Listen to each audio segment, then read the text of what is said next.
السلام عليكم. نبدأ دمانتين حلي وناكسن كيدين تايبا ويديني هويا ولي ما أخرستي ميسانية الدولة الدحية السوماليلاند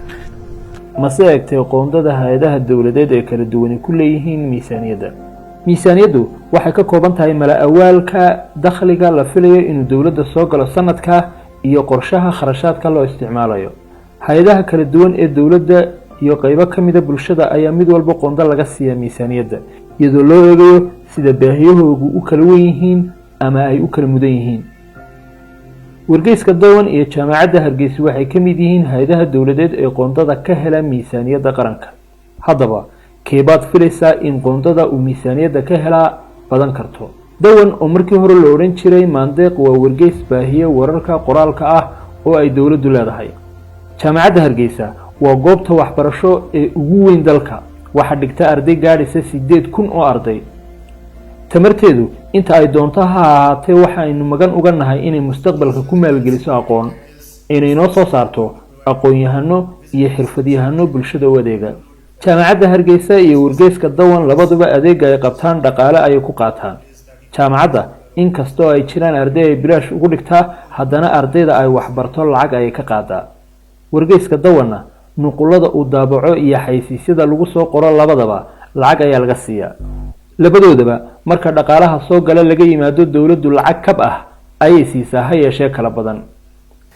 wargeyska Dawan miisaaniyada qaranka waxa uu ku jiro qoonto lacageed oo tirsigeedu yahay 26,442 qoondadaasi sanadkan dhamaadka ah ee 2020 waxa ay gaadhay lacag dhan 2,294 milyan ama ugu dhawaan 2.3 bilyan oo shilinka Soomaaliland lacagtaas oo hadii loo rogo dollar marka gacanta dambe lagu dhufto noqonaysa 266,000 oo dollar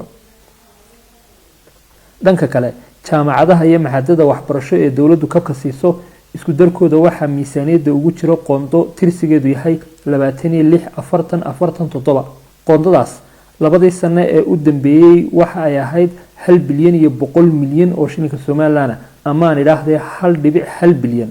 lacagtaas marka dollar loo rogo waxay noqonaysaa ugu dhawaan 128,000 oo dollar waxa aan ku jirin kaalmo loogu yeeray jaamacadaha badda oo ku hoos jira miisaaniyada wasaaradda xanaanada xoolaha iyo kalluumaysiga loona qoondeeyay lacag dhan eber dhibic 7 bilyan jaamacadda Hargeysa waxa ay jaamacadaha dalka la qaybsataa 1.1 bilyan ee ay jaamacaduhu wadaagaan xog aan ka helay dad jaamacadda ka agdhowina waxay ii sheegeen in jaamacadda Hargeysa qoondada ka hesho lacag dhan 150 milyan oo shilinka Soomaaliland lacagtaas hadii loo rogo dollar waxa ay noqonaysaa 17,000 oo dollar haddaba lacagtaasi maxay u goysaa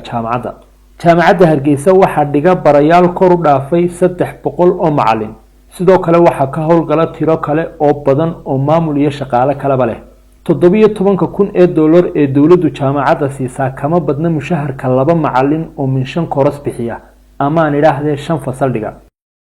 dhanka kale hadii dawladdu 17,000 oo dollar sanadkii ku kabto jaamacadda Hargeysa waxay dawladdu u xareysaa dhaqaale kor u dhaafay 100,000 oo dollar sanadkii oo ah cashuurta mushaharka shaqaalaha haddii ay kugu adkaato 100 iyo dheeraadka kun ee dollar ee jaamacadda Hargeysa u xareyn karto dawladda bal qiyaas in ka badan 300 oo macallin iyo waliba maamul iyo howlwadeenadii kale mushaharka ay qaadan karaan kadibna ku dhufo 6% cashuura kuna sii dhufo 12 bilood ee sanadka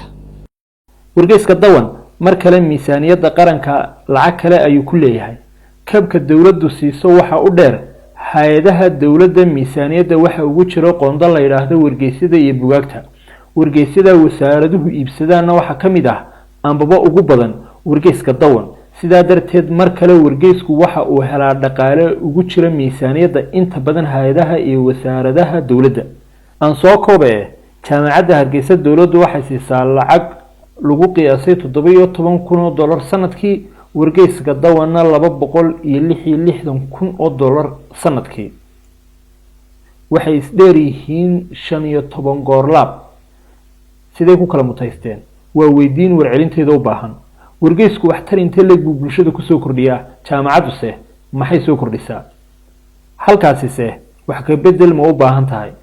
aan raaciye jaamacaduhu waxay u baahan yihiin dhaqaale ka badan mushaharka hawl socodsiinta maalinlaha ah oo kor loogu qaado tayada waxbarashada miisaaniyadda sanadka 2021 oo la filayo in dhowaan baarlamaanka la horkeeno ma hubo qoondada in wax laga bedelay iyo in kale waxaan si baraarujinayaa in halkaasi dib u eegis u baahan tahay raaciye qormadeedani cambaar iyo canaan midna ma daarana ha yeeshee tilmaanta iyo tusaaleyntu waa inoo dhex gabiga hadraawe gudgudana waxa ku jiray galaduna waxay saaran tahay wax sugeeyay السلام عليكم ورحمة الله وبركاته.